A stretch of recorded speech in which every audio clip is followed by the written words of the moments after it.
২০২৪ সালের ২৪ জুলাই আওয়ামী লীগ সরকারের শাসনকালে বাংলাদেশের ইতিহাসে এক রক্তাক্ত দিন।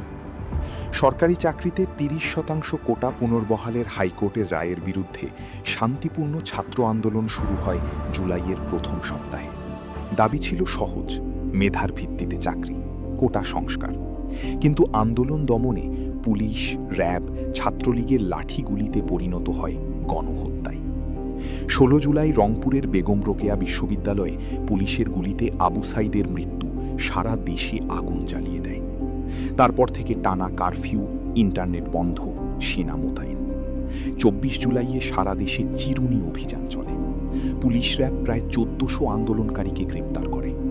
ঢাকা মেডিকেল কলেজ হাসপাতাল সহ বিভিন্ন হাসপাতালে আহত ছাত্ররা মারা যায়। ওই দিন ৪ জনের মৃত্যু হয়। সর্বমোট মৃত্যু তখন ২০১-এ পৌঁছে। ছাত্রলীগের সশস্ত্র কর্মীরা ক্যাম্পাসে ঢুকে ছাত্রছাত্রীদের পিটিয়েছে। পুলিশ হেলিকপ্টার থেকে গুলি চালিয়েছে। মাথা বুকে গুলি করে হত্যার ভিডিও সামনে এসেছে।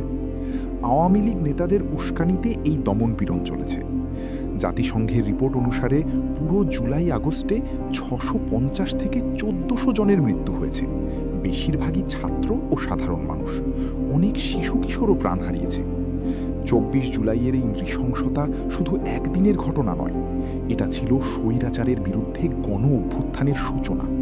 ছাত্রদের রক্ত বৃথা যায়নি।